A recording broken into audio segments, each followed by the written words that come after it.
Hello very good morning എന്ന് പറഞ്ഞത് രാവിലെ തന്നെയാണ് ഈ വീഡിയോ എടുത്തത്. അപ്പോൾ ഞാൻ ഇന്ന് പോകാൻ പോകുന്ന സ്ഥലം എന്ന് പറയുന്നത് എൻ്റെ നാട്ടിൽ എനിക്ക് ഏറ്റവും ഇഷ്ടപ്പെട്ട സ്ഥലമാണ്. എല്ലാ സമയത്തും ഏറ്റവും കൂടുതൽ സ്പെൻഡ് ചെയ്യാൻ ഇഷ്ടമുള്ള സ്ഥലം ഏതാണെന്ന് വെച്ചാൽ ചിലപ്പോൾ ഞാൻ ഈ ഒരു സ്ഥലമായിരിക്കും പറയാം. അതെ, അന്നശ്ശേരിയുള്ള ഇപ്പോൾ റീൽസിൽ വൈറലായിക്കൊണ്ടിരിക്കുന്ന തേരണ്ടിക്കൽ തോട് എന്ന് പറയുന്നത് ഞങ്ങളുടെ സ്വന്തം തേരണ്ടിക്കൽ തോട്. എൻ്റെ നാട് അറിയാത്തവരാണെങ്കിൽ കോഴിക്കോടാണ് എൻ്റെ നാട്. അവിടെ അന്നശ്ശേരിയിലാണ് ഈ തോട് വരുന്നത് കേട്ടോ. രാവിലെ ഞാൻ ഉറങ്ങുമ്പോൾ വന്ന് വിളിച്ചത് തന്നെ തോട്ട് പോകാമെന്നും പറഞ്ഞിട്ട് വർക്കൗട്ട് ചെയ്യാമെന്നും പറഞ്ഞ് ഇറങ്ങിയതാണ്. പിന്നെ അവസാനം തോട്ട് പോകാൻ നീന്താന്ന്. ഈ ഒരു സ്ഥലം എന്ന് പറഞ്ഞാൽ അടിപൊളിയാണ്, കാണാൻ ഭയങ്കര നല്ല വ്യൂ ആണ്. തോടിൻ്റെ നേരെ നോക്കിക്കഴിഞ്ഞാൽ എലിയോട് മല കാണാം, പിന്നെ വിശാലമായ പാടം കാണാം. പിന്നെ നീന്തറിയാവുന്നവർക്കും നീന്തറിയാത്തവർക്കൊക്കെ ഒരുപോലെ ആസ്വദിക്കാൻ പറ്റിയ സ്ഥലമാണ് ഈ തോട് എന്ന് പറയുന്നത്. കുറച്ച് വെള്ളം കുറയുമ്പോൾ അടിപൊളിയായിരിക്കും. നീന്തറിയാത്തവർക്ക്, നീന്തറിയുന്നവരാണെങ്കിൽ വെള്ളം ഉള്ളപ്പോഴാണ് ഏറ്റവും നല്ലത്. മഴയൊക്കെ പെയ്ത് നല്ല അടിപൊളിയായിട്ട് വെള്ളം നിറഞ്ഞു നിൽക്കുന്ന ഒരു സമയമുണ്ട്. പിന്നെ ഞാൻ നേരത്തെ പറഞ്ഞ എലിയോട് മലയാണ് ബാക്കിലെ വ്യൂ എന്ന് പറയുന്നത്. മുമ്പ് ഒരു വ്ലോഗ് ഇട്ടിട്ടുണ്ട് അതിൻ്റെ. ശരിക്കും നീന്തുക എന്ന് പറയുന്നത് നല്ലൊരു എക്സസൈസ് ആണല്ലോ, പക്ഷെ ഒറ്റയ്ക്ക് വരാൻ മടിയാവും, അതുകൊണ്ടാണ് ഇങ്ങോട്ട് വരാത്തത്. പക്ഷെ ഇവിടെ വന്നു കഴിഞ്ഞാൽ കയറി പോകാനും ഭയങ്കര മടി. ഞാനൊക്കെ ചെറുപ്പം മുതലേ ഈ തോട്ട് തന്നെയാണ് കേട്ടോ, അതുകൊണ്ട് അത്യാവശ്യം നീന്താൻ അറിയാം. വലിയ ഒഴുക്കിലോ നീന്താൻ അറിയില്ലെങ്കിൽ നമ്മളെ കുട്ടിക്കാലത്തെ ഓർമ്മകളാണല്ലോ നമുക്ക് ഏറ്റവും കൂടുതൽ ഇഷ്ടം. അതിൽ ഞങ്ങളെയൊക്കെ കുട്ടിക്കാലം കളറാക്കിയത് ഈ തോട് തന്നെയാണ്. ഈ തോടിൻ്റെ സൈഡിൽ കൂടെ അപ്പോൾ പുതിയതായിട്ടൊരു മഞ്ഞപ്പൂ ഉണ്ടായിട്ടുണ്ട്. ആ പൂവിൻ്റെ പേരറിയെങ്കിൽ കമൻറ്റ് ബോക്സിൽ എഴുതണം.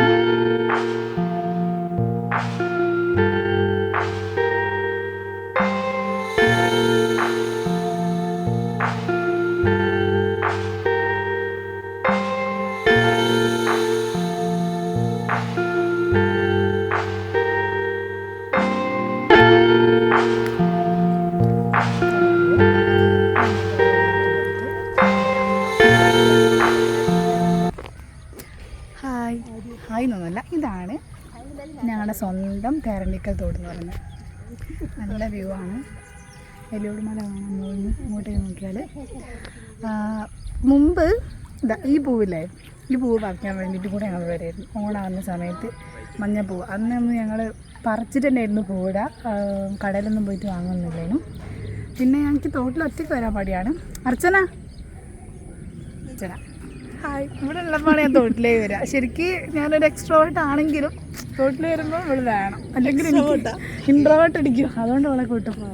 പിന്നെന്ന് പറഞ്ഞാൽ അത് ടൂറിസ്റ്റ് പ്ലേസ് ആയിട്ട് മാറി. അതുകൊണ്ട് പിന്നെ ഞങ്ങൾക്ക് വരാൻ പറ്റാണ്ടായി. കാരണം എപ്പോഴും ആളായിരിക്കും. നമുക്ക് സൺഡേ മാത്രമാണല്ലോ ഒഴിവുള്ളത്. അപ്പോൾ സൺഡേ ആകുമ്പോഴത്തേക്ക് ഇവിടെ എല്ലാവരും വരും. പിന്നെ നമുക്ക് പ്രൈവസി ഉണ്ടാവില്ല.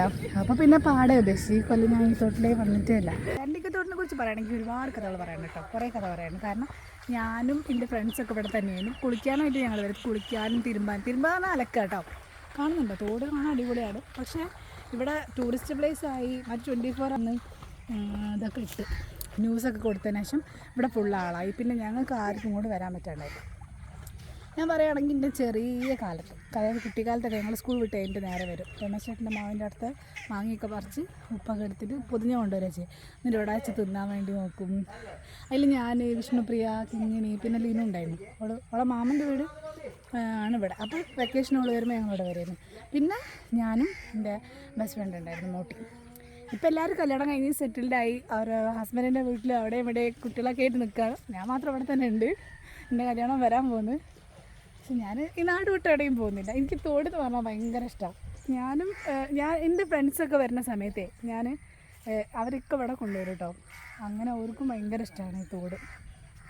നല്ല രസമാണ്. ഇവിടെ ഫുള്ള് വെള്ളം കയറിയപ്പം വരണം എന്ന് വിചാരിച്ചതാണ്. പക്ഷേ എനിക്കിപ്പോഴാണ് ഇങ്ങോട്ടേക്ക് വരാനുള്ളൊരു സമയം കിട്ടിയത്. കാരണം എന്താ, ഇവിടെ ഫുൾ ആളാണ്, ഇവിടേക്ക് വരാൻ പറ്റില്ല. പിന്നെ ഒറ്റയ്ക്ക് വരാൻ എനിക്ക് മടിയാണ്. ഞാൻ ബേസിക്കലി എക്സ്ട്രോവേർട്ടാണ്, എന്നാലും എനിക്ക് ഇൻട്രോവേർട്ട് അടിക്കും, അതുകൊണ്ട് വരില്ല. ഇതാണ് എൻ്റെ ഫ്രണ്ട് അർച്ചന. അവൾ വീഡിയോ എടുക്കുന്നതിൻ്റെ തിരക്കിലാട്ടോ. അവൾക്കൊരു യൂട്യൂബ് ചാനലുണ്ട്, അതിലും നിങ്ങൾ പോയി കയറി സബ്സ്ക്രൈബ് ചെയ്യുക. പേര് പറഞ്ഞു കൊടുക്കും. എൻ്റെ പേര് തന്നെയാണ് അർച്ചന ജയശങ്കർ. അതിനെ അർച്ചന ഞാൻ അത്യാവശ്യം അത്യാവശ്യം എന്തൊന്നുമില്ല പോലെ അത് പോട്ടെ. അർച്ചന തോട്ടിനെ കുറിച്ച് പറ. ഈ തോടിനെ പറ്റിട്ടോ, എക്സ്പീരിയൻസ് തോട്ടിൽ വെള്ളം ഉണ്ട് അത് പറയണ്ട.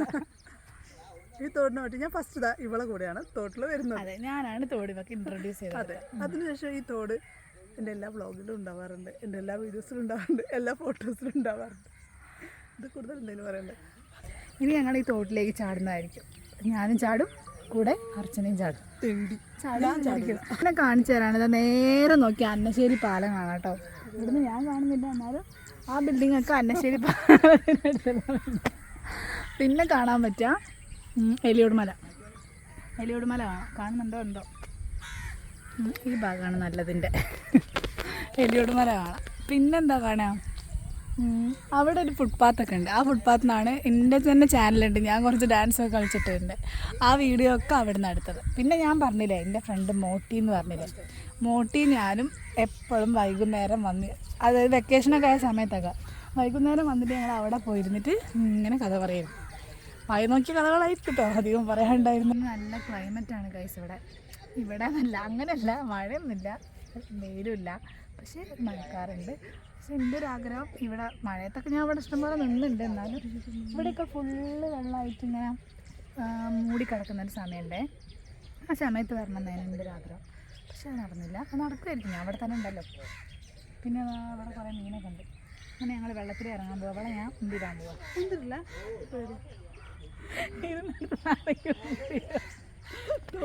കാണുന്നതേ ഉള്ളൂ.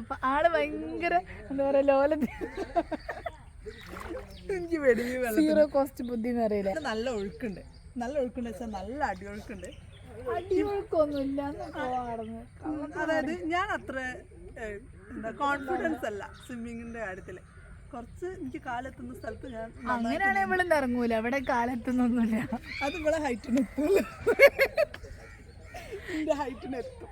ഓക്കെ, ഇവിടുന്ന് ഒലിച്ച് പോയാൽ അന്നശ്ശേരി പാലത്തിൻ്റെ അടുത്ത് നിന്ന് നമുക്ക് പിടിക്കാം. ആരെങ്കിലും ഒക്കെ അവിടെ ആ പാലത്തിനടി കൂടെ പോകും.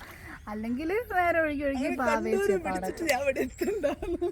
അങ്ങനെ നിർബന്ധിച്ച് മടിയുള്ള അർച്ചനെ ഞങ്ങൾ വെള്ളത്തിലിറക്കി. കുറച്ച് ദൂരെ നിന്ന് രണ്ടാൾക്കാർ നിന്നിട്ട് മീൻ പിടിക്കുന്നുണ്ടായിരുന്നു. അവർ ദൂരെ നിന്ന് മാവൂരിന്ന് അങ്ങനെ ഇവിടുന്ന് വന്നു. അവർക്ക് കുറേ വലിയ വലിയ മീനിനെ കിട്ടി. അപ്പോൾ ഈ അതിൻ്റെ ഉപകരണം ഉണ്ടല്ലോ, പണ്ടത്തെ ഈ ചൂണ്ടയിട്ട് പിടിക്കുന്ന, അല്ലെങ്കിൽ പേര് എനിക്കറിയില്ല. അപ്പോൾ അത് വെച്ച് പിടിക്കുന്നുണ്ട്. അപ്പോൾ അർച്ചനയ്ക്കൊരു ആഗ്രഹം, പോക്കും അത് വെച്ചിട്ട് മീൻ പിടിക്കണം. പക്ഷേ ആള് പോയി മറ്റേ ചൂണ്ടറിന്, പക്ഷെ നേരെ തെങ്ങിൻ്റെ മുകളിലേക്കാണ് പിടിച്ചത്. ഓക്ക് മീനൊന്നും കിട്ടിയില്ല. പക്ഷെ ഇവർക്ക് കുറേ മീനെ കിട്ടിയിട്ടോ, വലിയ വലിയ മീനെ. ഇവർ കൊണ്ടുപോയിട്ട് സെയിൽ ചെയ്യും, അല്ലെങ്കിൽ ഇവർ ആർക്കെങ്കിലും കൊടുക്കും എന്നൊക്കെ പറഞ്ഞു. വീട്ടിലൊന്നും കഴിക്കൂല, അങ്ങനെയൊക്കെ പറഞ്ഞു. അപ്പോൾ ഒരു 10-10:30 ആകുമ്പോൾ ഞങ്ങൾ തിരിച്ച് വീട്ടിലേക്ക് പോയി. നിങ്ങൾക്ക് ഇനി തോട്, കാട്, മല, അങ്ങനത്തെ വയൽ, അങ്ങനത്തെ വീഡിയോ ഒക്കെ കാണാൻ ഇഷ്ടമാണെങ്കിൽ എൻ്റെ ചാനൽ സബ്സ്ക്രൈബ് ചെയ്യാൻ മറക്കണ്ട. അപ്പോൾ അത്രയേ ഉള്ളൂ. ബൈ.